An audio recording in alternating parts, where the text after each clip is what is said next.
नमस्कार दोस्तों, स्वागत है आपका आपकी अपनी चैनल वॉइस इंस्पायर पर। महात्मा गौतम बुद्ध के श्रावस्ती में प्रवचन चल रहे थे। प्रवचन में नित्य ही बड़ी संख्या में लोग आते और विविध महत्वपूर्ण व गंभीर विषयों पर बुद्ध से ज्ञान ग्रहण करते। बुद्ध का शिष्य वर्ग भी काफ़ी विशाल था, जो प्रवचन स्थल की व्यवस्था संभालता और बुद्ध की सेवा में सदैव तत्पर रहता। एक बार रात के समय महात्मा बुद्ध प्रवचन दे रहे थे। सदैव की भांति काफ़ी लोग उनके प्रवचन सुन रहे थे। एक व्यक्ति जो बुद्ध के ठीक सामने बैठा था, बार बार नींद के झोंके ले रहा था। बुद्ध थोड़ी देर तक तो प्रवचन देते रहे, फिर उससे बोले, वत्स, सो रहे हो? उस व्यक्ति ने हड़बड़ा कर कहा, नहीं महात्मा। बुद्ध ने पुनः प्रवचन प्रारंभ किए। वह व्यक्ति फिर ऊँघने लगा। महात्मा ने फिर वही प्रश्न दोहराया और उसने फिर अचकचा कर नहीं महात्मा कहा। ऐसा लगभग 8-10 बार हो गया। कुछ देर बाद बुद्ध ने उससे पूछा, वत्स, जीवित हो? हर बार की तरह इस बार भी उसने कहा, नहीं महात्मा। यह सुनकर उपस्थित श्रोताओं में हंसी की लहर दौड़ गई और वह व्यक्ति पूर्णतः चैतन्य हो गया। तब बुद्ध गंभीर होकर बोले, वत्स, निद्रा में तुम्हारे मुख से सही उत्तर निकल ही गया। जो निद्रा में है वह मृतक समान ही है। महात्मा बुद्ध का संकेत था कि गुरु से ज्ञान ग्रहण करते वक्त सजगता अत्यंत आवश्यक है। गाफिल रहने की स्थिति में ज्ञान की प्राप्ति पूर्ण नहीं होती और अधकचरा ज्ञान सदैव खतरनाक साबित होता है। एक बार एक व्यक्ति बुद्ध के पास गया और बोला कि गुरुदेव, मुझे जीवन के सत्य का पूर्ण ज्ञान है, फिर भी मेरा मन किसी काम में नहीं लगता। इस अस्थिरता का क्या कारण है? बुद्ध ने उसे रात तक इंतज़ार करने के लिए कहा। रात होने पर वे उसे झील के पास ले गए और झील में चांद का प्रतिबिंब दिखाकर बोले कि एक चांद आकाश में और एक झील में, तुम्हारा मन इस झील की तरह है। तुम्हारे पास ज्ञान तो है, लेकिन तुम उसे इस्तेमाल करने की बजाय मन में लेकर बैठे हो, ठीक वैसे जैसे झील चांद का प्रतिबिंब लेकर बैठी है। तुम्हारा ज्ञान तभी सार्थक होगा जब तुम उसे व्यवहार में एकाग्रता व संयम के साथ अपनाने की कोशिश करो। झील का चांद तो भ्रम है। तुम्हें अपने काम में मन लगाने के लिए आकाश के चंद्रमा की तरह बनना है। झील का चांद तो पानी में पत्थर गिराने पर हिलने लगता है, जैसे तुम्हारा मन जरा जरा सी बात पर डोलने लगता है। तुम्हें अपनी ज्ञान और विवेक को जीवन में नियम पूर्वक लाना होगा तथा अपने जीवन को सार्थक एवं लक्ष्य हासिल करने में लगाना होगा। खुद को आकाश के चांद के बराबर बनाओ। शुरू में थोड़ी परेशानी आएगी, पर कुछ समय बाद ही तुम्हें दूसरी आहट हो जाएगी। उस व्यक्ति की समस्या दूर हो गई। वह बहुत प्रसन्न हुआ। उसने महात्मा बुद्ध के चरण स्पर्श करते हुए कृतज्ञता व्यक्त की। एक बार महात्मा बुद्ध नदी के किनारे एकांत में अपनी कुटिया में रह रहे थे। उन्होंने कुटिया के चारों ओर हरे भरे वृक्ष लगा रखे थे, जिन पर सुबह शाम पक्षियों का कलरव गूंजता रहता था। प्रकृति का यह मधुर सान्निध्य महात्मा बुद्ध को सदैव आनंदित रखता था। पक्षी और पेड़ पौधे तो मानो उनका परिवार ही बन गए थे। एक दिन महात्मा बुद्ध प्रातःकालीन उठे ही थे कि द्वार पर उन्हें एक सेठ जी खड़े नजर आए। उन्हें चिंताग्रस्त देख महात्मा बुद्ध ने उनसे समस्या जाननी चाही। सेठ जी बोले, महाराज, मेरे पास विशाल संपदा है, भरा पूरा परिवार है और मुझे कोई रोग भी नहीं है, फिर भी मुझे नींद नहीं आती। रात भर करवटें ही बदलता रहता हूँ। महात्मा बुद्ध ने आत्मीयता से सेठ जी के सिर पर हाथ फेर कर कहा, सेठ, तुम्हारे पास सब कुछ भले ही हो, किंतु वह नहीं है जो नींद के लिए आवश्यक है। सेठ ने पूछा, वह क्या है महाराज? महात्मा बुद्ध बोले, तुम चारों ओर चिंताओं से घिरे हो। धन संपत्ति की चिंता, व्यापार व्यवसाय की चिंता, परिवार की चिंता। स्मरण रखो कि चिंता चैन में शत्रुता है। सेठ ने इससे बचने का उपाय पूछा तो उन्होंने कहा, तुम प्रकृति से शिक्षा ग्रहण करो। पेड़ पौधे, फूल, पानी और प्रकाश के रूप में उसकी अनंत संपदा चारों ओर बिखरी हुई है, किंतु वह चिंता मुक्त है। अपनी इस दौलत को पूरी दुनिया पर दोनों हाथों से सतत लुटाती रहती है। तुम यदि उससे प्रेरणा लेकर अपना जीवन भी उसके अनुरूप बना लोगे तो तुम्हें न केवल नींद आएगी बल्कि अतीव शांति महसूस होगी। सेठ ने महात्मा बुद्ध की बात का मर्म समझा और लोक कल्याण की राह पर चल पड़ा। धन और ज्ञान देने से बढ़ते ही हैं, इसलिए इनके संग्रह के साथ साथ इनके दान की वृत्ति भी रखनी चाहिए। एक अमीर आदमी था। वह निर्धनों व असहायों को पर्याप्त दान देता था, लेकिन जितना वह देता उससे अधिक उसका बखान करता।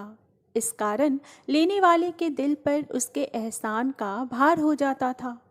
एक दिन वह बुद्ध के पास मिलने गया। बुद्ध के सामने भी वह काफ़ी देर तक आत्म प्रशंसा करता रहा। फिर उठते समय उसने अपने सहायक को संकेत किया। उसने तत्काल आगे बढ़कर बुद्ध के समक्ष रुपए से भरी थैली रख दी। बुद्ध ने अमीर की ओर प्रश्नसूचक दृष्टि से देखा तो वह बोला, पैसे की कमी के कारण आप अनेक कल्याणकारी कार्य कर नहीं पाते होंगे। मैंने सोचा कि आपकी कुछ मदद कर दूं। बुद्ध ने अमीर की बनावटी विनम्रता में छिपे अहंकार को समझकर कहा, मुझे आपके धन की नहीं, आपकी आवश्यकता है। अमीर के लिए यह पहला अनुभव था जब किसी ने उसके दान को ठुकराया हो। उसे बुद्ध के व्यवहार पर हैरानी भी हुई और बुरा भी लगा। उसने कहा, महात्मन, आपने तो मेरे दान को व्यर्थ समझकर अस्वीकार कर दिया, ऐसा क्यों? उसकी बात सुनकर बुद्ध मुस्कुराए, फिर स्नेह से उसे समझाकर बोले, सेठ, जिस दान के साथ दाता स्वयं को नहीं देता वह मिट्टी के बराबर होता है। दान से आशय है सम विभाजन। दूसरे का हिस्सा अतिरिक्त धन के रूप में तुम्हारे पास है, वही तुम दान के रूप में लौटा रहे हो। फिर इसमें मैंने दिया का अहंकार होना ही नहीं चाहिए। तुम जब इस भाव से दोगे तो मैं अवश्य लूँगा। बुद्ध की गहरी बातों ने अमीर का ज़मीर जागृत कर दिया और उसने स्वयं की सोच में आवश्यक सुधार किया। एक दिन एक शिक्षित युवक बुद्ध के पास आया। उसने बुद्ध को प्रणाम कर अपनी जिज्ञासा रखी, गुरुजी, आप ईश्वर की बात करते हैं, क्या आपने ईश्वर के दर्शन किए हैं जो आप साधिकार इस विषय पर इतना कुछ कह पाते हैं? बुद्ध ने कुछ नहीं कहा और स्नेहपूर्वक उसके सिर पर हाथ फेर दिया। युवक ने समझा कि बुद्ध के पास मेरे प्रश्न का उत्तर ही नहीं है। फिर उन्होंने कहा, आओ हम कुछ देर यहाँ के बगीचे में घूमें। बगीचे में गुलाब और रजनीगंधा के सुगंधित फूल लगे थे। युवक बोला, गुरुजी, इन फूलों की सुगंध से सारा वातावरण महक रहा है। बुद्ध ने कहा, वत्स, तुम बिल्कुल ठीक कहते हो, किंतु एक बात बताओ कि यह सुगंध तुम्हें दिखाई दे रही है? युवक बोला, जी नहीं, सुगंध तो अनुभव की जाती है। तब बुद्ध ने कहा, बस यही तुम्हारे प्रश्न का उत्तर है। तुम्हारे शरीर में जब कभी कहीं चोट लगती है तो दर्द होता है, क्या इस दर्द को तुम देख सकते हो?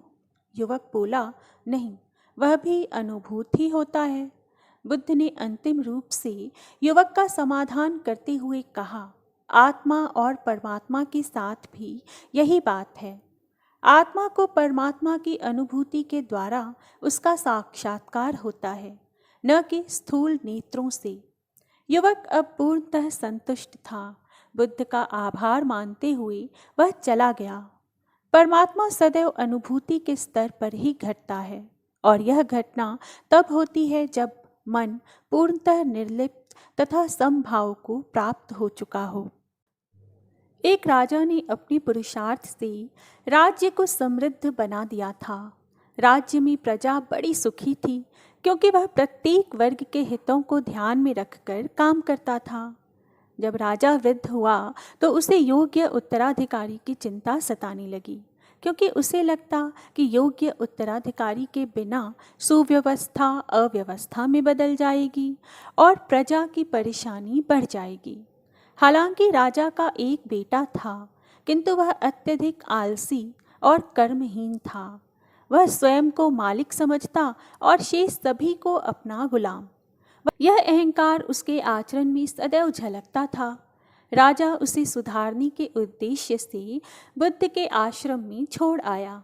बुद्ध ने अगले ही दिन राजकुमार को आदेश दिया, वत्स, यहाँ से 5 कोस पर एक जंगल है। तुम वहाँ जाकर फूलों के कुछ पौधे ले आओ और उन्हें आश्रम के अहाते में लगा दो। यह सुनते ही राजकुमार को बड़ा क्रोध आया, क्योंकि उसने तो आदेश देना ही सीखा था। क्योंकि उसके पिता ने बुद्ध की बात मानने को कहा था, इसलिए वह मन मारकर जंगल गया और फूलों के पौधे लाकर आश्रम में लगा दिए। राजकुमार ने उन्हें सींचा और जानवरों से बचाने के लिए उनकी रात दिन रखवाली की। कुछ महीनों में सारा आश्रम भांति भांति के सुंदर फूलों से खिल उठा। राजकुमार अपनी मेहनत का ऐसा फल देखकर बहुत प्रसन्न हुआ। बुद्ध ने उसे शाबाशी देते हुए समझाया, वत्स, याद रखो, जो सोता है उसका भाग्य भी सो जाता है और जो चलता है उसका भाग्य निरंतर उसके साथ चलता है। अब राजकुमार कर्मठ बन चुका था। राजा को अपना योग्य उत्तराधिकारी मिल गया था। कर्म सफलता की कुंजी है, अतः सदैव हमें कर्मरत रहना ही चाहिए। एक दिन महात्मा बुद्ध के पास 3 युवक आए। वे उनके साथ कुछ दिन रहना चाहते थे। बुद्ध ने प्रश्न किया कि तुम यहाँ क्यों आए हो? पहले ने कहा, बस रहने आया हूँ। बुद्ध बोले कि रहने में तो कोई परेशानी नहीं है। दूसरे का उत्तर था, कुछ जानने आया हूँ। बुद्ध ने उसे समझाया, कुछ जानने के लिए बुद्धि को शुद्ध और मन को समर्पण के योग्य बनाना पड़ेगा। जिसे हम जानना कहते हैं, अधिकांश अवसरों पर वह मात्र जानकारी होती है।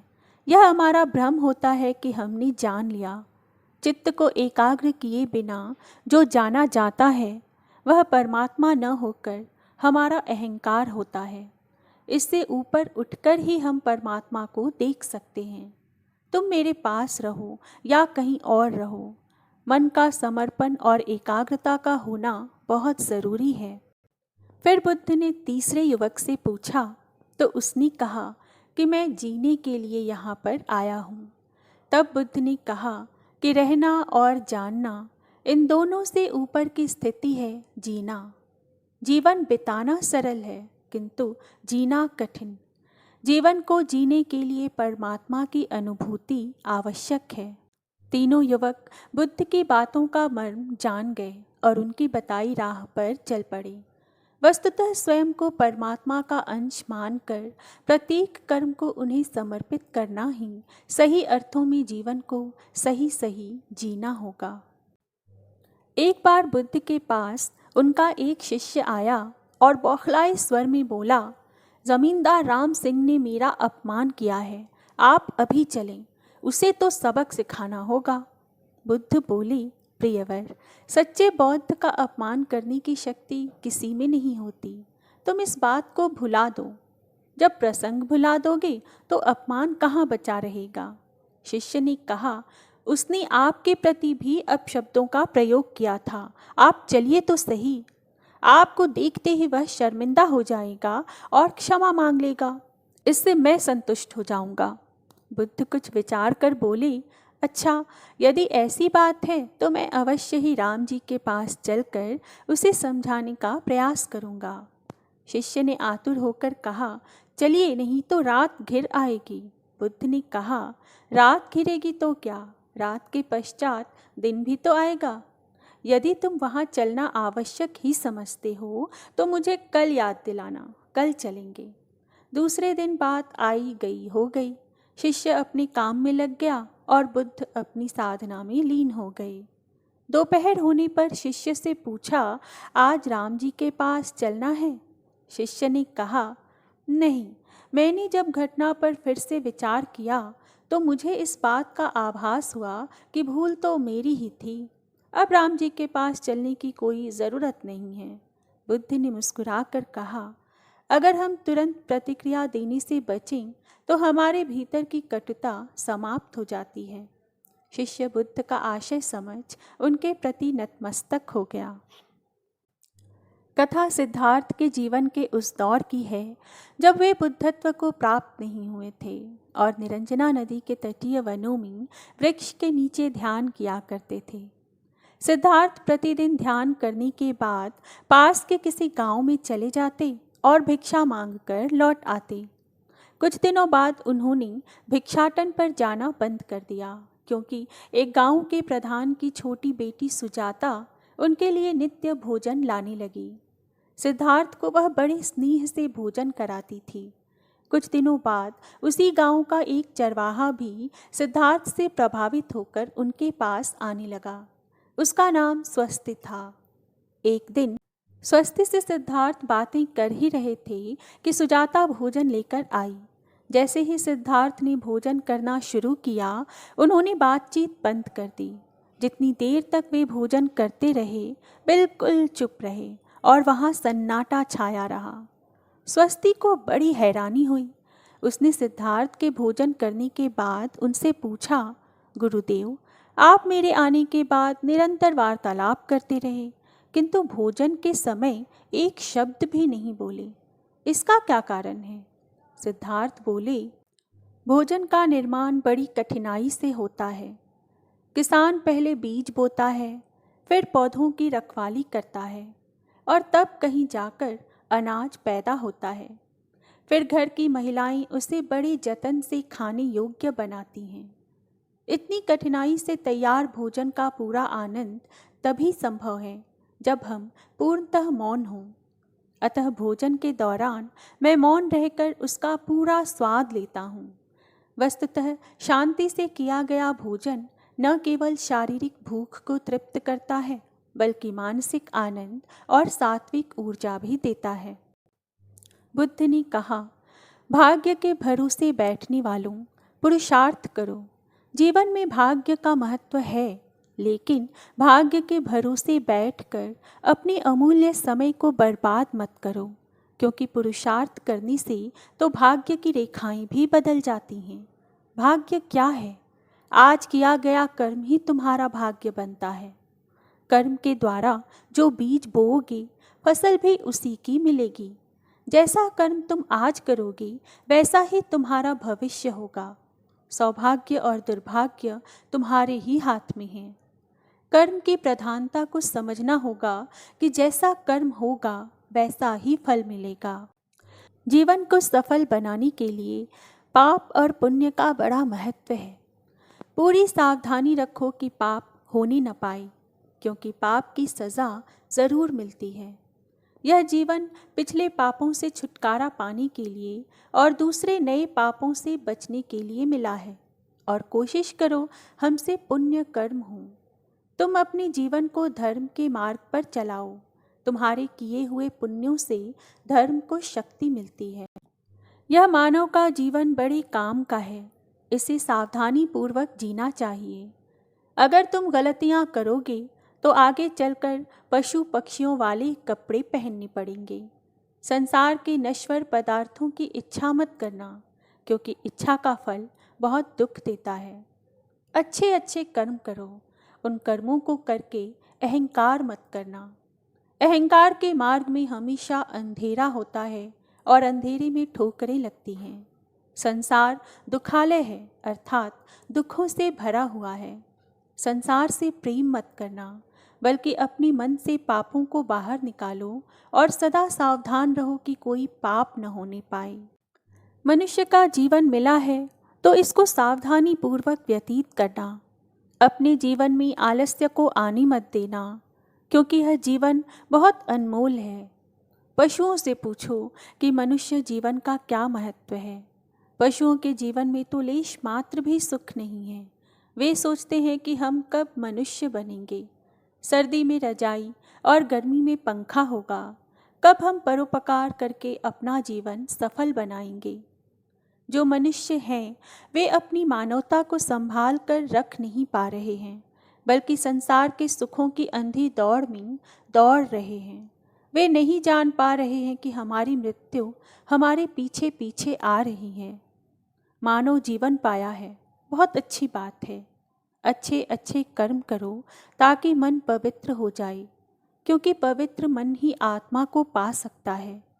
अपनी मन को शरीर में ही फंसा कर मत रखो, क्योंकि शरीर तो आज है, कल रहेगा या नहीं यह किसी को भी मालूम नहीं है। शरीर तो आज नहीं तो कल मिटेगा ही, किंतु आत्मा सदा अमर है। शरीर की आयु कुछ वर्षों की है, परंतु आत्मा अनंत है। वह तीनों कालों में है। आत्मा पहले भी था, अब भी है और बाद में भी रहेगा। वह शाश्वत है, सनातन है, सूक्ष्म से भी सूक्ष्म है। संसार की सारी शक्तियाँ उसी से सत्ता पाती हैं। तुम मनुष्य बने हो, विचार करो कि तुम कौन हो। जब तक यह समझ में नहीं आएगा कि तुम कौन हो, तब तक तुम भटकते रहोगे। जब तक तुम अपनी भूल में सुधार नहीं करोगे, तब तक तुम शांति को प्राप्त नहीं कर सकते। शांति को पाना है तो मन को पवित्र करके आत्मा का अनुभव कर लो। आत्मा में ही अनंत विश्राम है।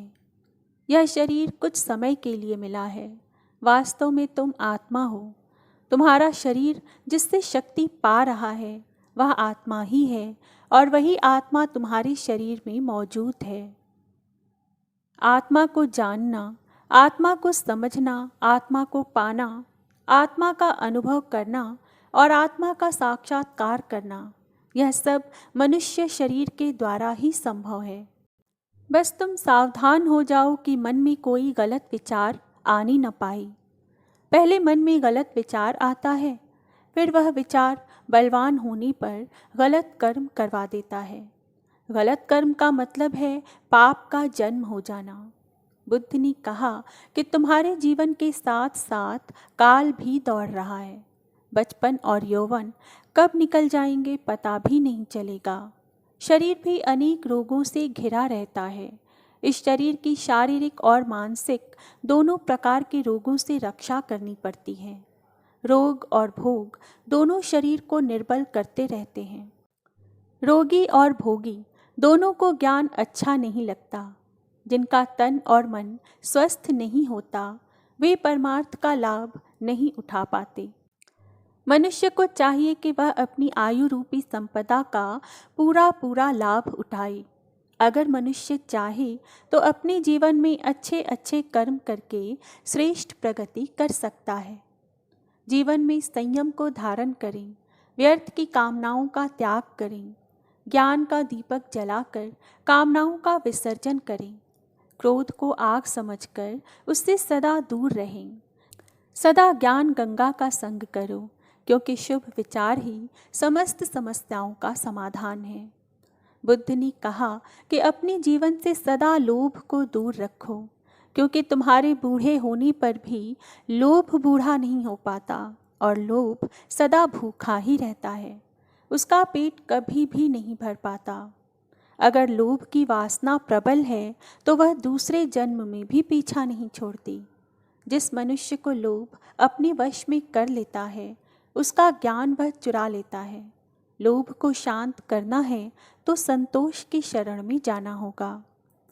मोह के आकर्षण में मत आना, क्योंकि मोह से तुम्हारा मन बंध जाएगा और बंधा हुआ मन तुमको बहुत दुख देगा। मन के दुख का कारण है अज्ञान। मन में अगर अज्ञान है तो दुखों से कभी भी छुटकारा नहीं हो सकेगा। बस एक सम्यक ज्ञान ही है जो तुमको परम शांति और मोक्ष दे सकता है। तुम अपने तन और मन में प्रेम तथा ज्ञान की ज्योति जला लो, फिर तुम्हारे जन्म जन्मांतर का अज्ञान मिट जाएगा। आज तुम मनुष्य जन्म को धारण करके बैठे हो। इसका मतलब यह है कि तुम शांति और मोक्ष के अति निकट हो। अब तुम संसार में रहकर भी संसार के लगाव में फंसना मत। संसार के अज्ञान से दूर रहना, क्योंकि वह तुमको बांध देगा। अपनी आत्मा का ध्यान करो, वह तुमको सर्व बंधनों से मुक्त कर देगा। धन्यवाद।